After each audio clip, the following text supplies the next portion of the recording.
You are here. We are in the why, what, how of remote learning, and I'm super excited to be with you today. I am Kelly Etheridge, and I'm part of the I2E education team, and we are going to be sharing a number of different great webinars with you this week. And so just going to go ahead and get started. I am the Director of Teaching and Learning at St. Paul's Episcopal School in Mobile, Alabama. I taught literature for 14 years. I've taught history, science, Spanish. I now teach a design thinking class, and next year I'll teach AP Computer Science Principles. So I've pretty much ran the gamut of humanities and now moving on to some different things. But I also support teachers and students with integration of technology in the classroom. And I'm in my 21st year. I run, we golf as a family, and there's nothing better on a spring day, which is like it is today here, to sit in a hammock and read. So those are my big things. If you'd like to follow me on Twitter, I'm just simple K Etheridge. It's all E's. You can reach me, email if you have a question, and I'm happy to connect in any way that you'd like. So we are going to go ahead and jump in and get started. Just a quick overview of this session. We're going to cover the what of remote learning, the goals that are connected to remote learning, things that you need to consider as you embark on a remote learning experience with your students, and then the benefits of Microsoft Teams in a remote learning environment. So we've got a number of things to cover, and we are going to get started first with an introduction, just to get everybody in and connected. I just told you that today it's a beautiful spring sunny day here, so I'd love to hear from you how the weather is where you are today.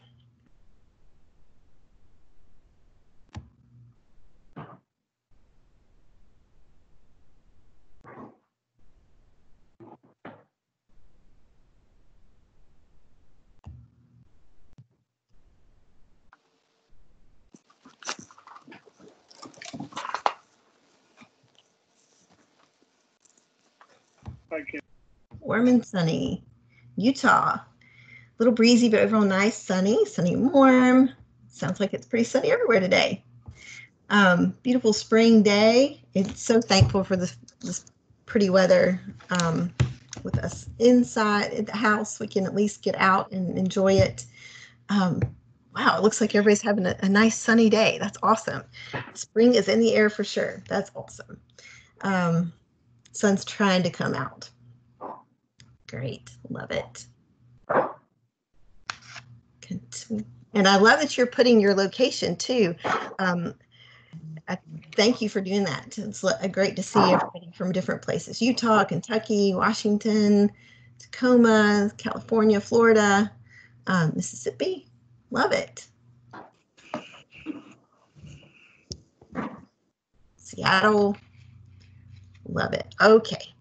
Thank you guys for letting me know how your weather is and how things are going. Definitely let's stay connected. I see a number of you have already figured out how to put a chat into the conversation, of course, obviously during the call. A number of you have also figured out how to put posts into the channel where we are having this call within the team. If you aren't sure about how to do that, I will show that a little bit later. So don't worry, I'll get you caught up on that, and so you can see how to do that and make sure that you've got that before we end. All right, so don't mind muting yourself if you're not already muted. Appreciate it just for feedback and such. It's super helpful for us to all be able to hear what we're doing.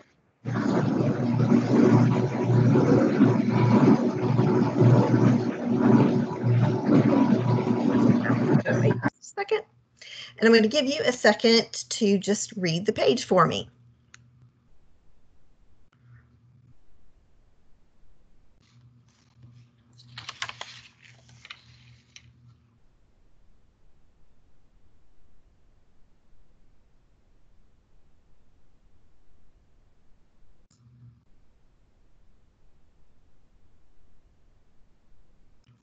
All right. So promised you that we'd start with the what is remote learning. And remote learning occurs when the learner and the instructor are separated by time and distance. And we pretty much are all in that boat right now. Before, 6 weeks ago, I don't think I'd ever heard the word remote learning. I'd heard online learning, virtual learning, but remote learning, I hadn't really heard that phrase before. And obviously, it's not a traditional classroom setting. It can be a very cost-efficient way to reach many people with resources that would otherwise be unreachable, and it's flexible and customizable and accessible learning space. But when we think about it, one thing that I've had to work with my teachers on was to understand that it's not the traditional online learning. My daughter just graduated, she's a senior, she's just finished up her high school career, and she was doing online learning for the last 2 years because she was in a ballet conservatory program. Every student that was in that online program had a device. They were guaranteed, that was part of the process. You had to prove that you had a device and that you had the tools to be successful in the online classes. And then the teachers, of course, had a very structured environment where they had all their curriculum online already, and it was all built and ready to go. That's not what we're in right now. Remote learning is a very strategic move when in a situation where you need to move class remotely, but you may not have all of those resources. Not all of your students have a device, or the bandwidth or the different tools that are necessary. And so that's a whole nother piece of that remote learning is finding the resources available to the students. And we'll talk about that. The goals of remote learning, when we think about it, there's 3 big goals of remote learning. We want to, first and foremost, continue learning. Obviously, we don't want everybody at home disconnected and not progressing. But also want to keep that school community connected. It's so important for the kids to feel like they have the support of their teachers, that for many, that may have been the place that they felt the safest. And so to allow them in some way to find a connection and be part of that is really important. And then another goal when we are delivering remote learning is to just streamline that process. It's super important when we think about our students and allowing providing a resource and tools that are consistent from teacher to teacher, and streamlining that process is super important. 1 and 2 go really hand in hand, right? The continue learning and the keeping the school connected are so part and parcel of each other. And they're super important with regard to how we work through this time, keeping the school connected, community connected through the traditions and the rituals and the procedures that we typically have, but then allowing for that continuation of knowledge and growth for sure. So I'll ask you guys, how many of you have taken an online course? So before we talk about it, let's share with me what your experience is with online courses. Have you taken one? You can put an emoji, respond with a course that you took, or just a simple yes or no. Or maybe you want to share how many you've taken.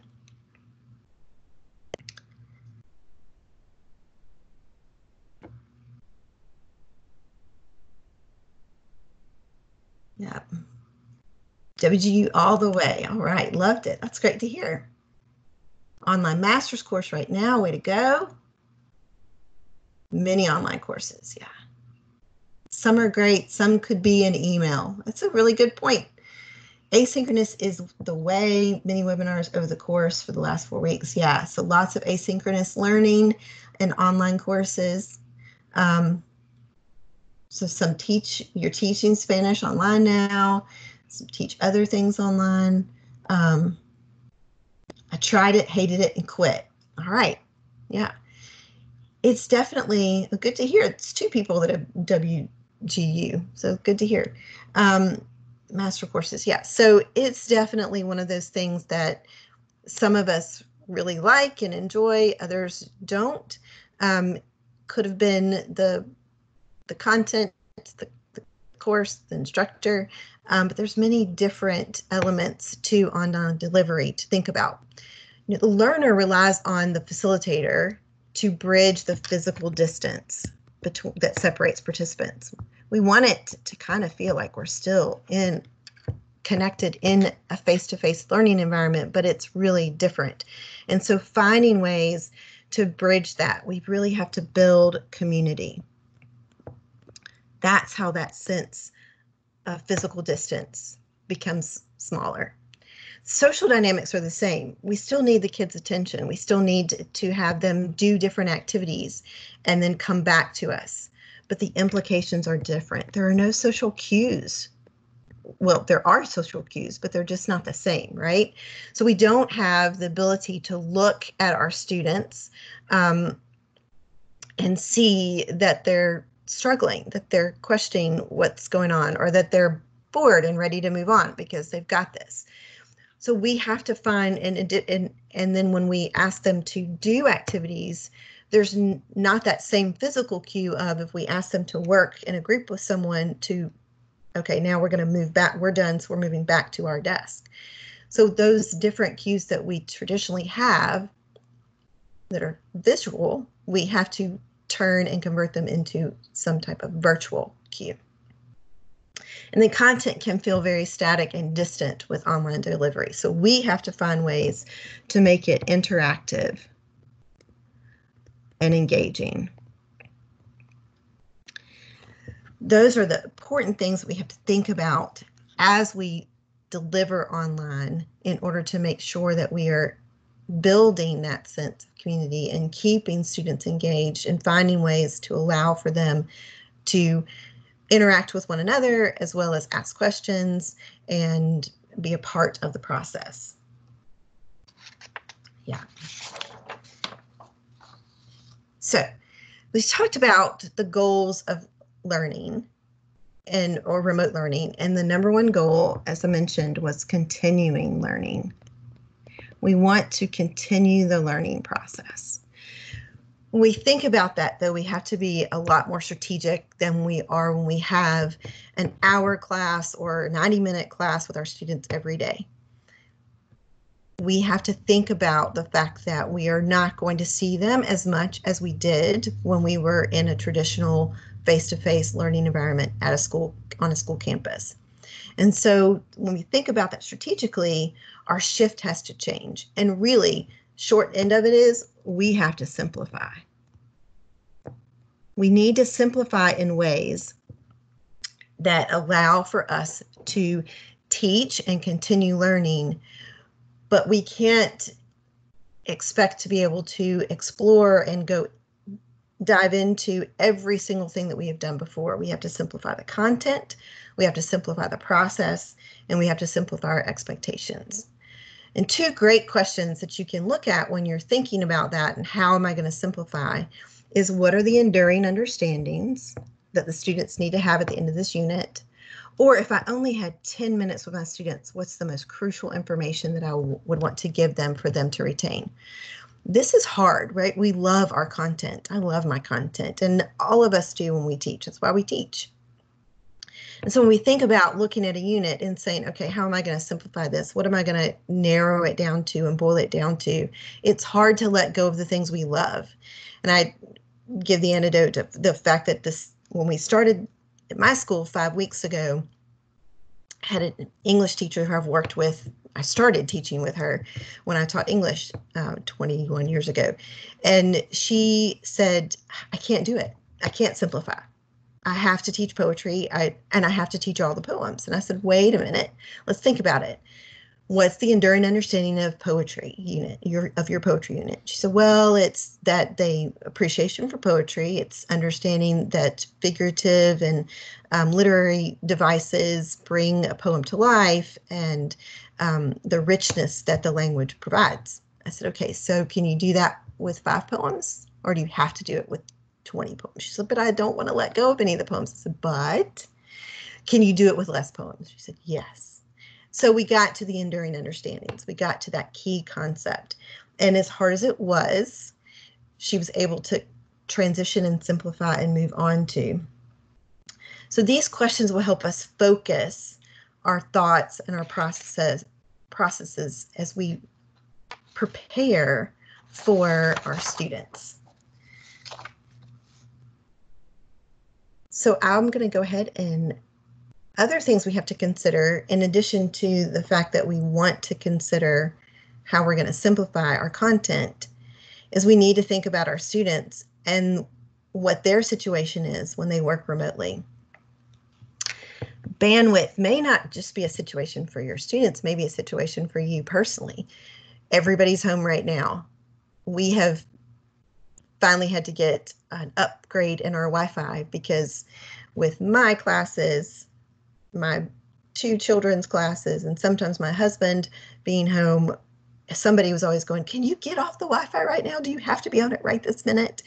And so we were struggling, and luckily we were able to upgrade, but not everybody can. Some students don't have Wi-Fi. Some have low bandwidth, and that's all they're going to be able to have. And so thinking about that in this remote learning environment, our expectation cannot be all the time that every student is going to be able to get on to their device at a specific time and join class synchronously with us. The same goes with technology. They're part and parcel with each other, right? The idea that not every child has a laptop. They're going to have phones. They're going to be sharing a phone with their siblings. They may have a tablet.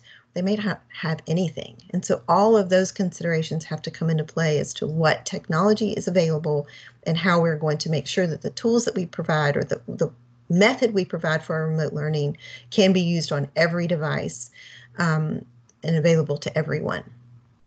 I need to think about the other demands on our students. If they're the oldest child in the home, they may have to take care of their younger siblings. They may have the responsibility of making sure that their younger siblings get their schoolwork done first, or they're so young that they need help with it. They may also be caregiver, they're just taking care of an infant because their parents are out working. Or there may be emotional, which ties into the emotional needs, but lost jobs, illness, lots of different stressors that could come into play with the students. And we need to be thinking about those demands and how they are impacting the children, and then how that will impact their availability for classes, but also how it's impacting their emotional state so that we can help and find ways to support them. And then another factor that has to be considered is electives. We did say we were simplifying for sure, but one thing to think about is whether we just completely get rid of, for the time being, we're only going to focus on content or core courses, and we're not going to provide any electives. And I ask that question because think about the student who is a beautiful artist, who is a wonderful singer, who loves to play the violin, who's a great athlete. If we eliminate all of those outlets, they may not be as strong of an academic student, but they have their gift. And at school, they were able to get and express that gift. But if we take all of that away and we don't address it at all during remote learning, then we very well may lose the connection we have with those students, and they may not be up for the challenge of the academics without being fueled in some other way. So if you can't include the electives within your remote learning, then in your core classes, see about finding ways that you can integrate them that way. We'll talk more about that when we talk about assessment, but allowing students choice when they demonstrate their understanding. They write a song or they paint a picture, anything that they could do that would allow them to have those elements of creativity and expressing their other talents within would be super helpful for them. Multiple families with one device or no device is huge here. Absolutely, it's huge everywhere. Flipgrid is wonderful for electives and core. Thank you, Amanda. That's great. And we're going to talk about Flipgrid in a little bit. And then there's a couple sessions another day that are all about Flipgrid. So thinking about all those considerations we just had, and then that plays into what kind of learning environment we create for our students. So synchronous learning is that we're all learning at the same time. Everybody meets on the call at 3:15. Asynchronous learning is where we have one student working at 12:15, one working at 3:15, and one working at 5:15. They're picking the time that works best for them, and they are getting the work done.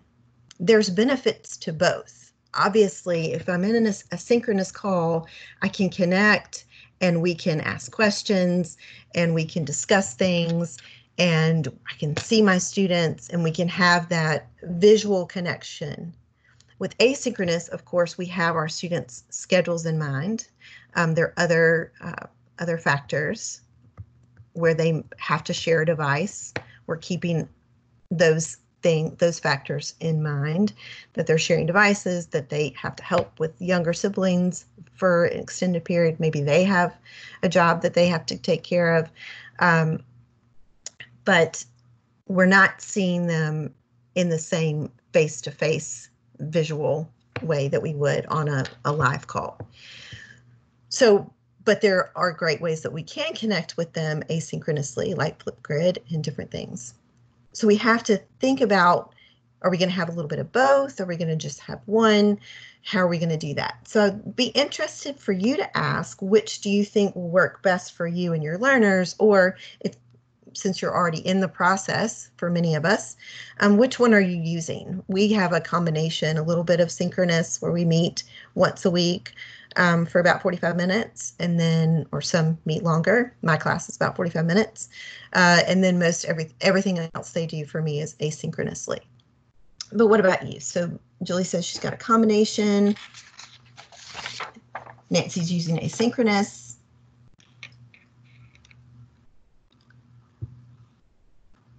I use a combo. Marianne.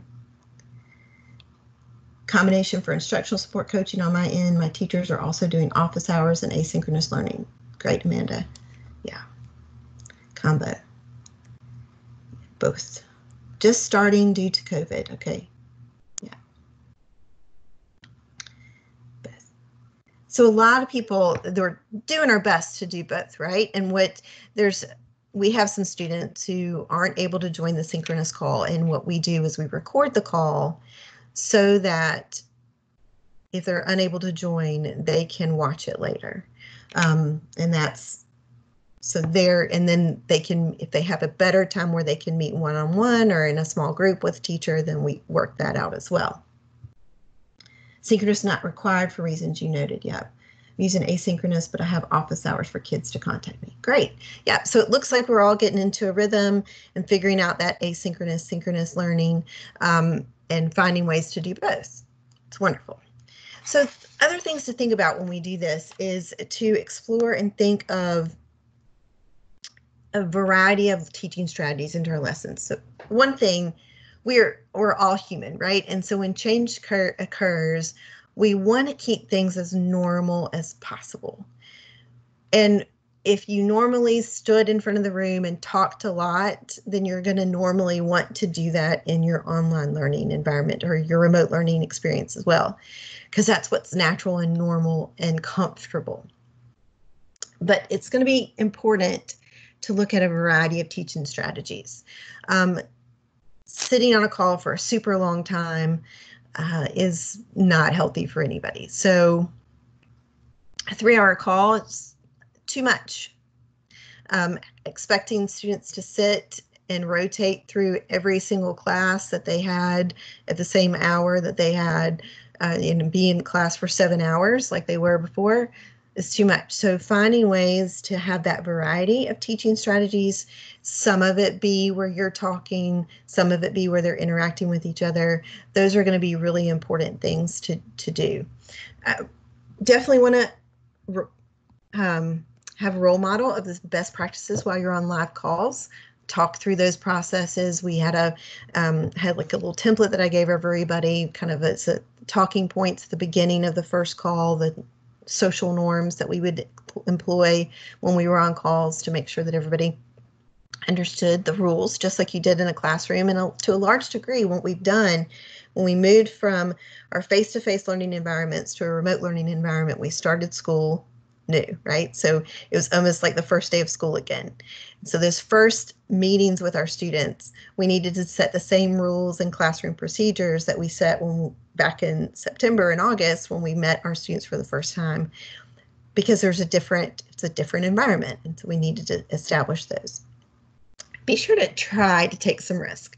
I know it can be nerve-wracking and that kind of thing, but it ties up to that variety of lessons.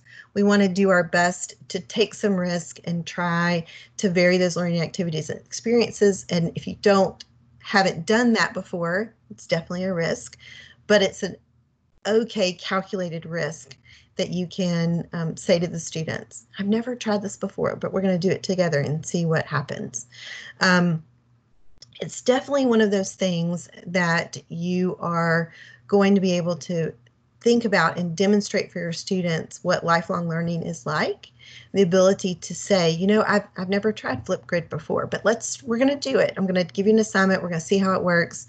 Lots of great resources out there, and Becky's going to be sharing some resources for you in a minute. In the next slide, different things that you can explore, and lots of, as somebody said, lots of asynchronous courses out there that you can take on all of these tools.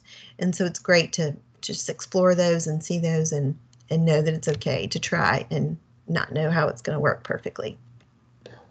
And then do your best to think about how you can nurture your students' creativity. As I talked about earlier, they may not be able to have their art class right now, or their music class. And if they can't, then finding ways to nurture that creativity and those explorations of their art would be super great and helpful for them, just to keep them engaged and keep them inspired and help them feel as if they have the same experiences they've always had through school.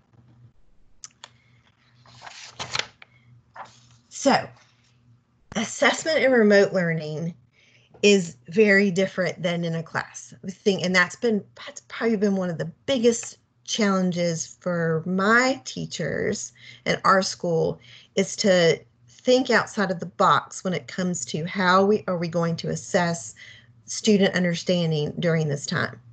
Because traditionally, it's been very easy to hand out a test with a Scantron and have them bubble it in, and then they answer all the questions, and you take it in, you scan it, and you're done. Or you've got short answers on the back, or an essay, but it's a very objective assessment. Those don't work in this environment when you can't see what the student is looking at on their phone or on their computer, and the computer can't be locked out, and those different things. And so finding ways to still assess learning, even if you're not grading, even if your district has decided we're not issuing grades, you still want to see their progress, right? You still want to give them feedback on how they are doing, so that they know that they are progressing or that they are having a challenge and need some more reinforcement. Because remember, goal is to continue learning. So if we don't have something that has them sharing what they know with us and then us giving them feedback, then we're just playing. And nobody wants to do that. And kids are going to be very disengaged with that for sure. And we think about the thing that impacts student learning more than anything is effective and timely feedback. And so these types of assessments that I have up here are the types of assessments that allow you to provide effective and timely feedback pretty quickly. So Forms, of course, is an online quiz.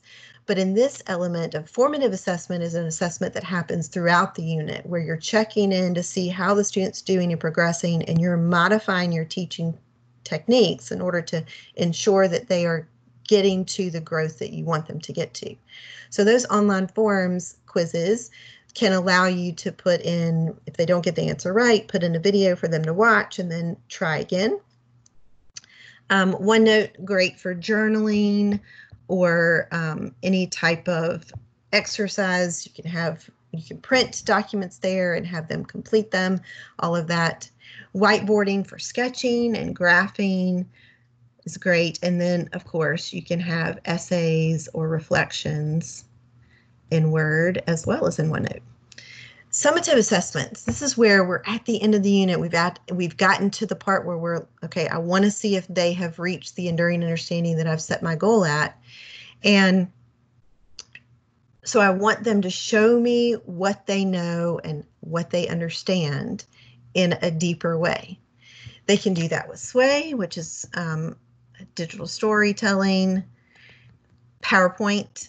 Obviously, they could create a PowerPoint. The other thing that they can do with PowerPoint is use Screen Recorder on PowerPoint, which allows them to really similar, just they can take up a blank screen on OneNote and say a math class, they could solve their problem on the OneNote page as they talk through the solution.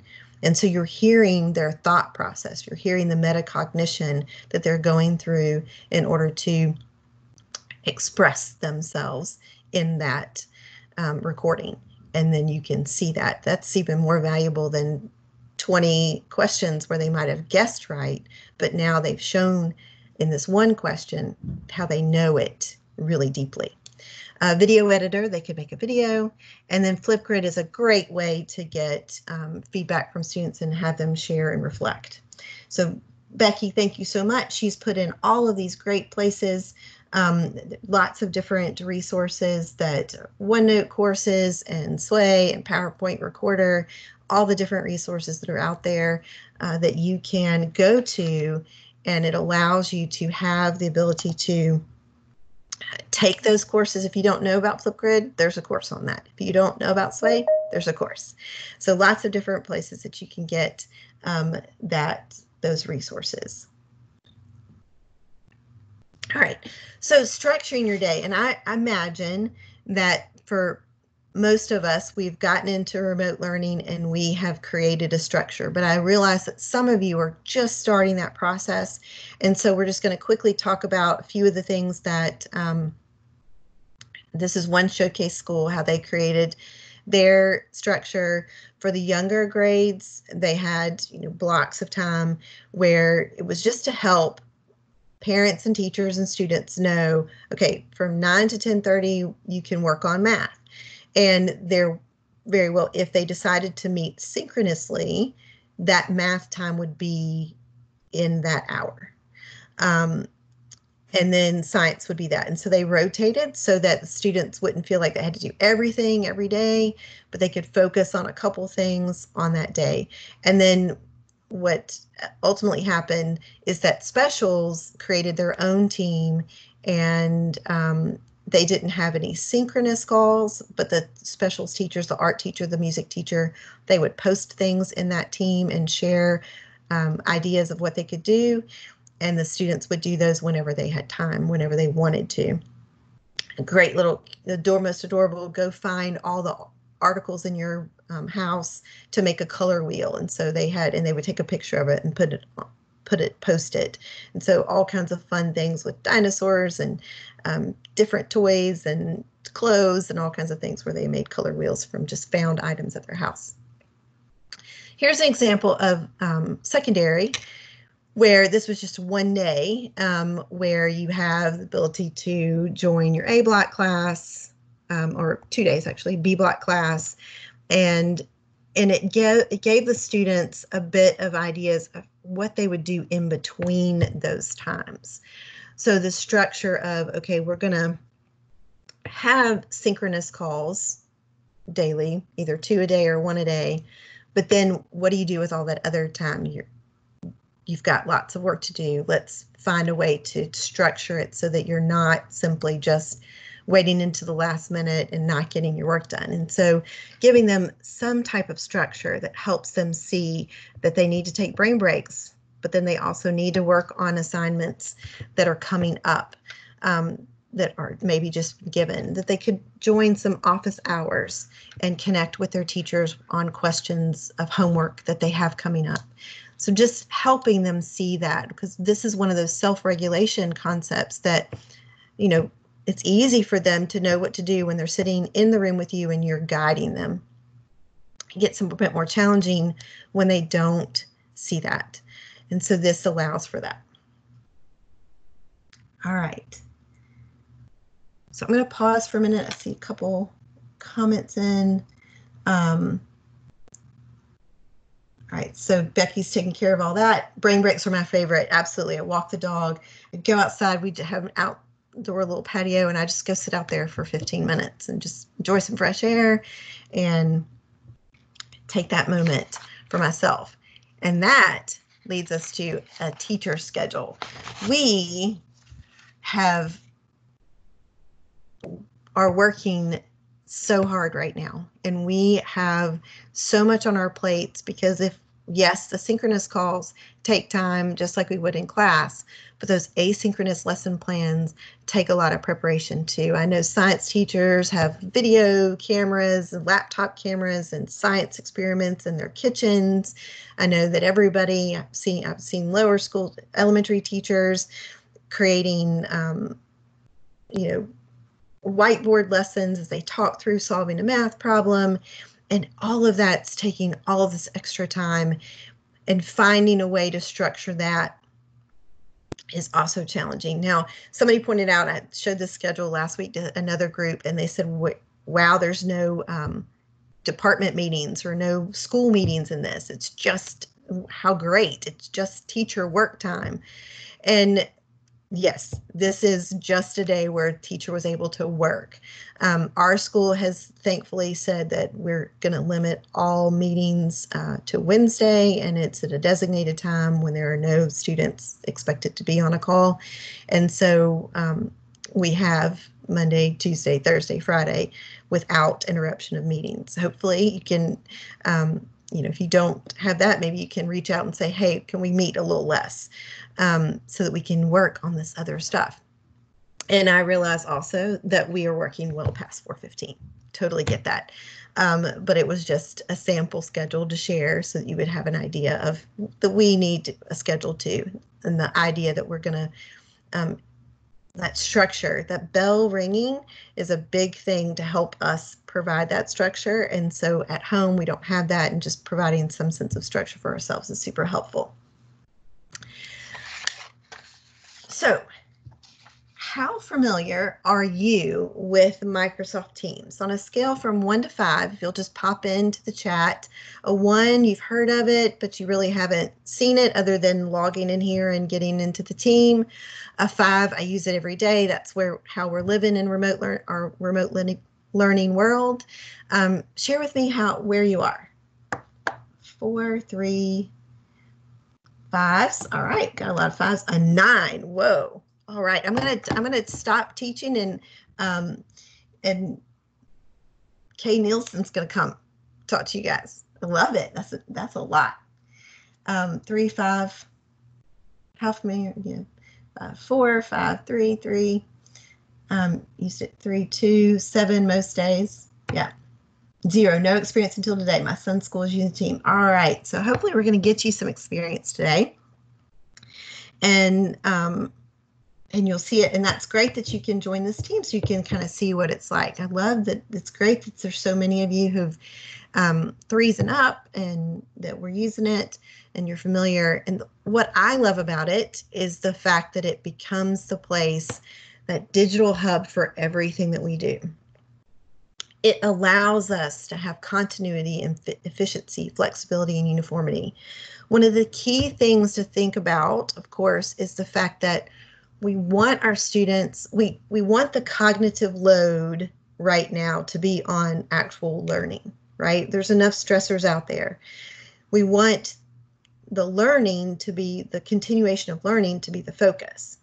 So if we can provide a platform for our students where all of our teachers are using it consistently, and they're using it in a way that students, no matter which class, knows where to find an assignment, knows where to get to to OneNote, knows how to message a teacher or a classmate, that takes the cognitive load off of the tool and onto the learning. And so that's what I love about Office 365 and Microsoft Teams because it allows us to do that for our students. So I'm going to show you, no worries, Julie. All right, I'm going to show you just a picture of my class team for my design thinking class. And this is, for those of us, the team that we're in right now is not a class team. So it's great for you to get a feel of what posts are like and how to share, what files look like when they're shared and that kind of thing, and what a call looks like for your students. But it may mean that you're not going to see the different pieces of an actual class team. So I'm going to just quickly show you the different pieces of it, and then I might even go into my team or a team and show you different pieces, like demos and stuff. It's because we are pretty good on time. All right, so over here to the left-hand side of your screen is what we call the me space. This is the space that is unique to you. So this activity icon up here is letting me know that 4 people have either mentioned me specifically, or they've mentioned a team that I'm in, or they have there's an assignment. A couple teachers added me as a student rather than as a teacher, and so I get their assignments. So I feel like I'm always not doing my job because I haven't done the assignment for 3rd grade math. But so that's where that activity is. Chat is where you can chat with colleagues, with students, and those chats show up there. A really super convenient thing is if you press on this little chat button right up here, it immediately takes you to the chat feature where you can start typing the name of the person you want to chat with and then reach out to them. The team icon is just that. It's where you can access all your teams. Assignments is where you can see a breakdown or at glance of all the assignments you've submitted or issued to all of your students, or where students can see all the assignments they've been issued from all of their teachers. The calendar is where you can find your, it ties to Outlook, so you can find your Outlook items there, but also where you can schedule calls with your students. And then we're going to skip over the call section and move to the file section. And this is where you can, it accesses all the files in your OneDrive as well as the things that are in your post. Now, this white space, everything to the right of your me space is what we call the we space. And this is where you work with your students or your colleagues, if this is a team for your colleagues. You have post, which is this conversation channel that we have up here, and you can see that I've got an announcement about the assignment. Then I have here, I have mentioned my student or the team. I just put at 848-D and it pops up and I select it. And so now all of them were alerted to the message. They get an email that says that they're just trying to reach you and the team. And so that I can also mention a student. So you'll see that as well. And then files is where the files for this, the files for this class live. Class notebook is the OneNote notebook for this class, and you can create it. That's what I love about a class team. It automatically populates a class notebook that you can create for the students. They're all tied together. Assignments, where you create your assignments that the students can then go and get. And then if you choose to grade within here, if you don't have another grade book, you can pop in the grades here and the students can see them and you can see as well. That's ultimately, these 5 is what is pre-populated when you create a class team. I've added a really awesome new feature called Insights, which lets me see the the work that my students are doing and the interactions that they're having. So it's a really good, strong data to see who I need to reach out to that's not going to the messages and seeing what's going on, or interacting and completing assignments in a timely fashion, that kind of thing. And then this little plus sign is where I can add more tabs, which there's a really great course all about that tomorrow. So session tomorrow from I2E. So you want to join that one or watch the video if you can't join. But those are all the great things that are available in the team. Over here to, and I have marked this up so much that now it's hard to see, but over here to the left under the name of my class is a what are called channels. Class team is populated with the general channel, and that's where assignments show up. That's where you can make announcements and that kind of thing. And then I created my own channels that that students could use. These are just two projects we had, the MSPCA and then the Ronald McDonald House projects we did. But the first two, 0-1 questions is where students could post questions that didn't really have to do with anything in particular that I had a conversation about, but they just had a general question about an assignment or our next meeting or anything like that, that they could post those questions in there, or content if you had a content heavy course. And then the Get Social is a recommendation of just simply letting them have a place where they can connect with each other.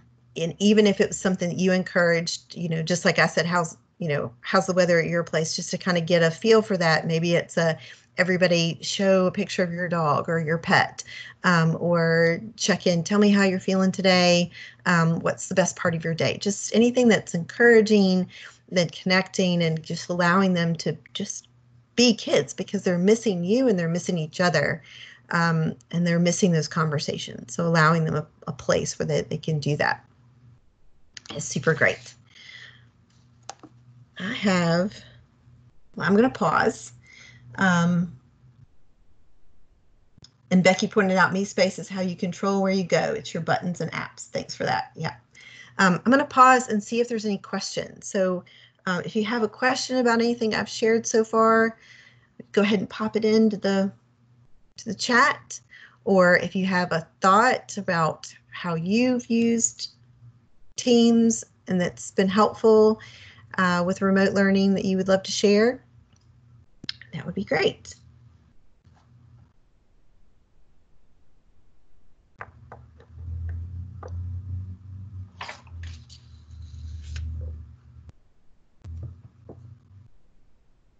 Is there a way to keep the Teams window up front easier? It keeps going away as I work. So I have mine, if I have installed, and so just so you see at the very bottom of my screen, I took a screen capture of my team, bottom left. I took a screen capture of this team main page, general post page from the online version of Teams. And you'll see the bottom left-hand side of my screen, there's a tiny little icon that has a desktop and then a down arrow. I can install the desktop app for Teams onto my computer. And now when I log in, it automatically populates or opens up, and it's right on my taskbar, available for me at any time. And so for me, that keeps it up front easier, just because it's the thing that opens. And I also go up to the top right-hand corner of my screen, you know, where it has the minimize button and the expand button, and I expand it so that it fills my entire laptop screen. That would be the best way that I would recommend to keep it up. How many insights does allow you to see their work all together?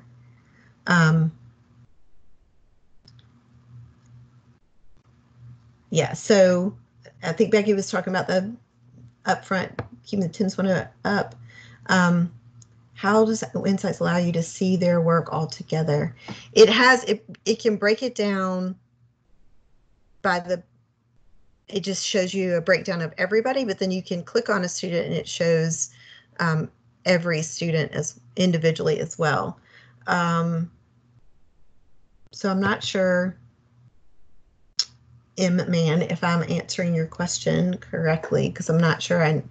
I think maybe you're asking if it's, maybe you've been to Insights and you're not seeing that it's showing it all together. We have to look at that question a little bit more. You're welcome. I teach grade 2 and support introducing teams in our early learning years as well as in older grades. Supporting parents is more of a focal point. The students are much more at ease with technology and can often teach their families. Yes. Yeah, that's one of the things. We had not used Teams pre-K through 2nd before we had started this, and we had 3rd and 4th grade had learned how to log into Office 365 and those kind of things, but they hadn't necessarily gone to Teams. They'd gone to OneNote and different things, but they had never gone to Teams. So I had a quick little video that I made that just kind of talked through, how to get to the team and then where to go on our site. But then I encouraged their parents to let their students teach them what they knew, because the kids do know a lot about it. And so it is super great for them to see that and to feel important that they can share their knowledge with their parents.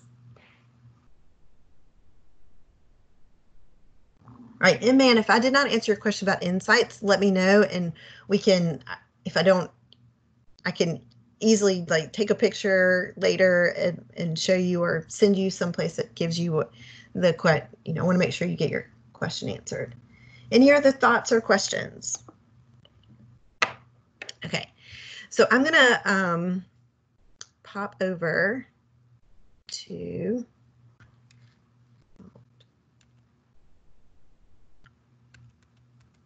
this example team. This is one that is just a sample that I use, and just to show you how you can post things.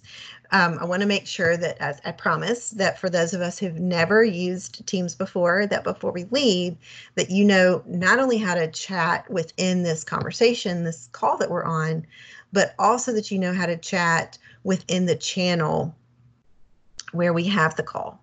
So here we are, and just imagine that we're in the Insight or Inspire team, and we're on the channel that says 01, the what, the why, and how of Teams, of remote learning. At the bottom of the post tab, there will be a start a new conversation. So you could just type in, hi, have a quick question. How do you find the insights? Okay, and that's just a general question that anybody who's on can see and interact with. Now, if you wanted to get someone's specific attention, you would want to mention them. So if I hit and I do English 10, you'll see that as I start to type it, the choice comes up and I can select that, and now it has turned it to kind of an interactive link type. And now when I say go to the plus sign of the bar, everybody in the English 10 class will get alerted to that notification.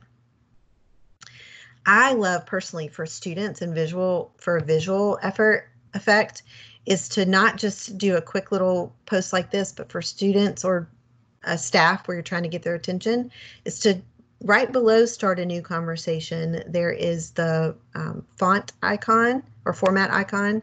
And when I select that, you'll see that this pops up. It makes it bigger so that I could add italics and bullets and different things like that to make it more structured. But also up here, you'll see that says new conversation, and I can hit this down arrow and I can choose announcement. And it allows me to make a cool heading with just a different color. But I can also go and choose an illustration, and I can pick something very bright and visual for my students that will help them see it more. So you could even thematically do these. So math could always be the B, or spelling could always be the B for spelling bee, and math could always be the calculator icon header. And so you could do it where it's very visual for them. And I'll just put, remember your assignment, right? And so I would give more information here. Assignment due tomorrow. Be sure to finish the OneNote assignment.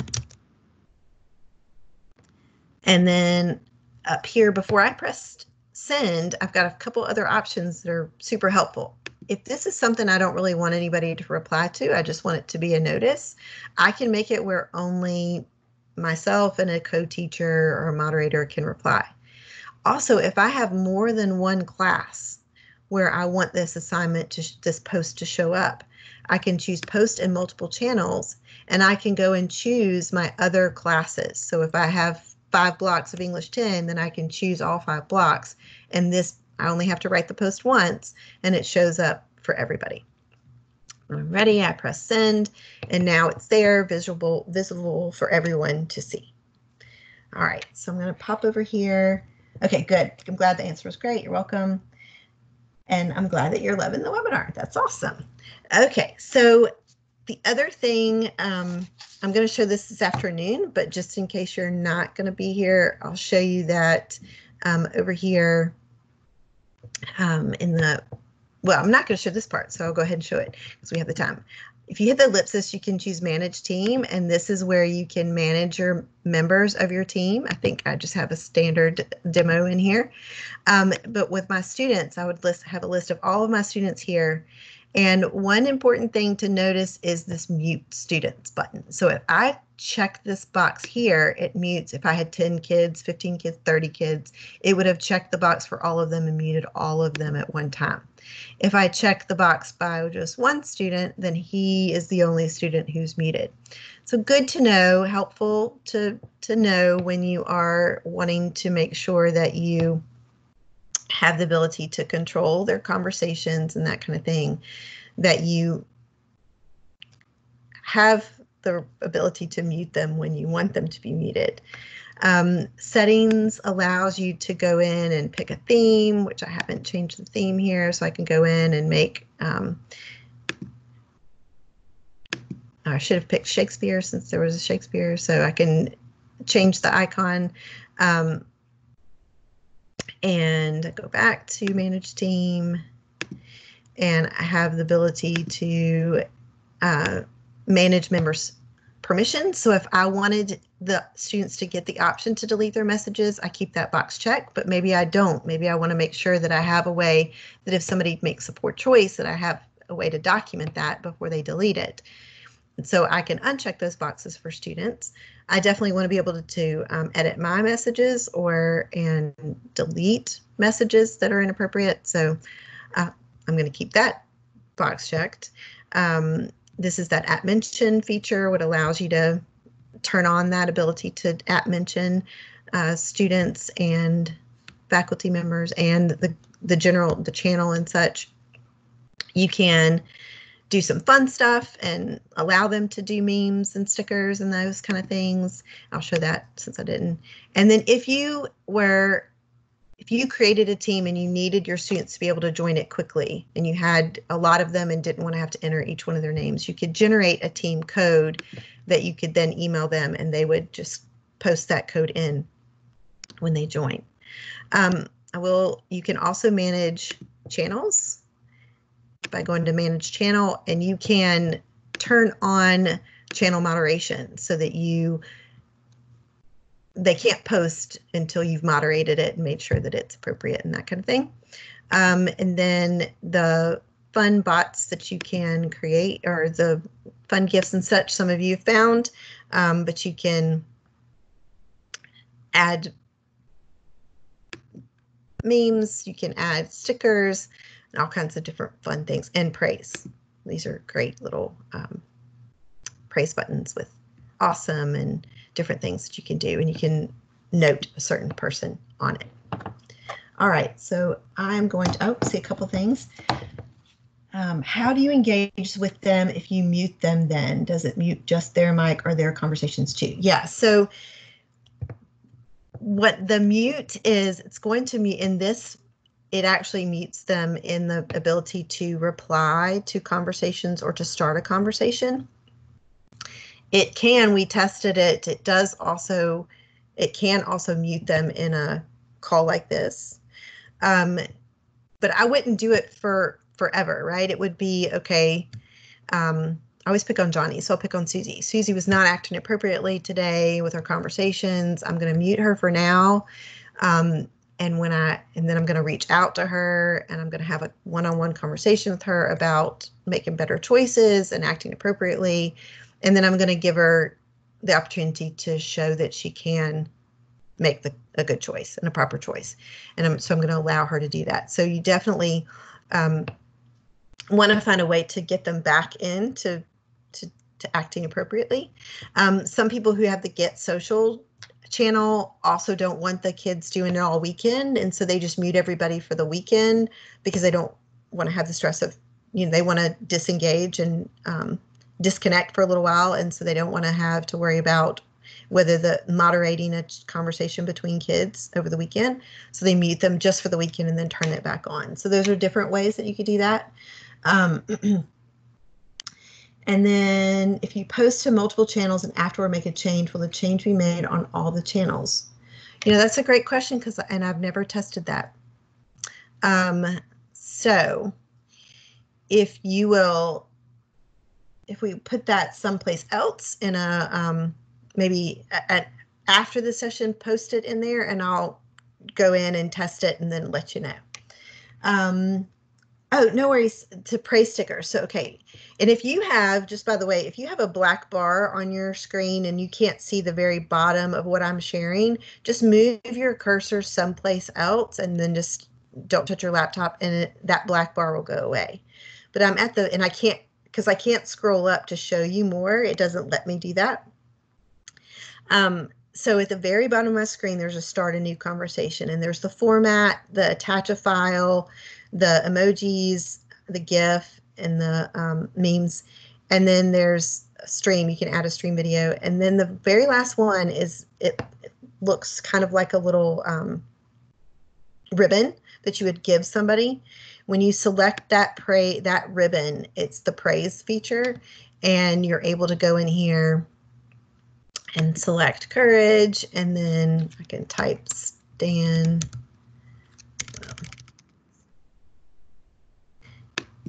Choose the student's name. Awesome job today.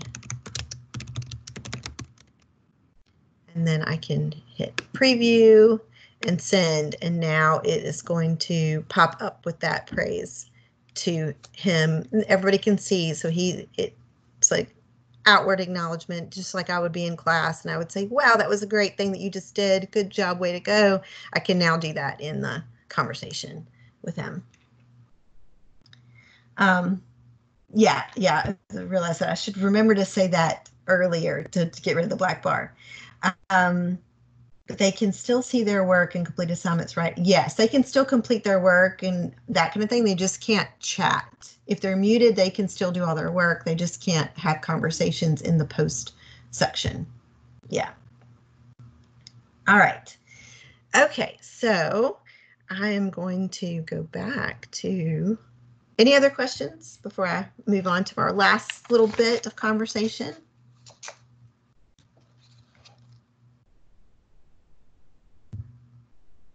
All right.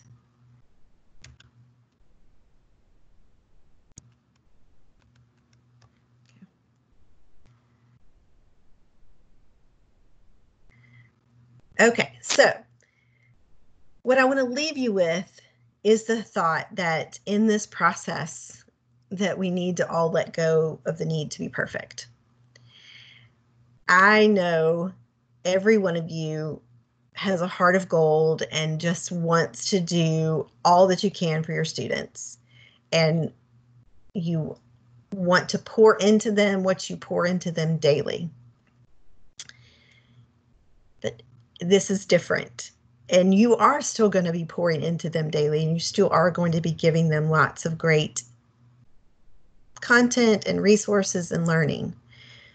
But the reality is that we can't do everything just the way we did. And what we really need to think of, just like when I said, it's almost like you're starting school over again, right? It's like the first day of school when we started remote learning.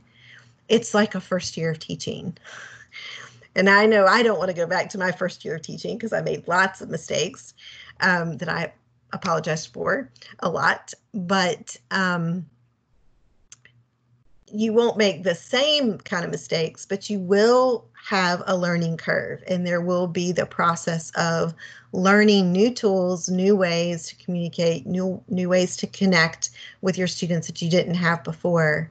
And it won't go perfectly. And just, you may put an assignment on, or you may have a lesson, either synchronous or asynchronously, where you, at the end of it, you're like, that didn't go the way I had planned. That wasn't what I thought was going to happen. And the kids clearly still don't understand it, because what they're telling me and they're showing me indicates that they haven't gotten it yet. And that is okay. Know that you can go back and reteach, reassess, evaluate in a different way, even get them involved and say, hey, what are you missing? What do you not see? What gap was there? Show them that we are all lifelong learners, and that we are all growing, and that this is a growth process for all of us. And that just like you don't expect them to be perfect, you're giving yourself permission to not be perfect. It is natural to feel uncomfortable because we are so used to being in control of our classroom. And this is different. And the first time that a student in a class, somebody said that they were, oh my gosh, Kelly, it went horrible. There was a kid muting another kid, and I hadn't made them all attendees, and it was just awful. And I said, that's okay. Tomorrow will be better. So just know that you have, we're all in uncharted territories. Give yourself grace, give yourself permission to not do it perfectly, and just know that you're demonstrating growth mindset and resilience for your students, which is always a super great thing. If you're looking for more information about remote learning, of course, please join the other sessions that are this week with the Inspire conference. There's so many great things being offered this week that you'll learn lots from a lot of amazing educators.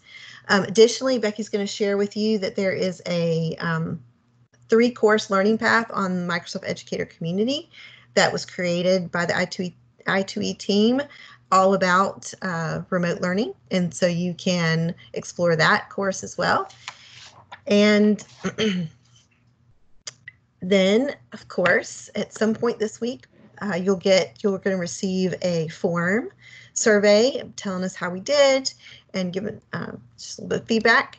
And obviously, we want you to share how you enjoyed, what was your favorite part of the day, and you can tweet. If you're on Twitter, you can tweet out to I2E EDU, and of course, feel free to tag me in the post as well, because I would love to connect with you if we're not already connected. And that is an R. I just can't draw standing up on my screen.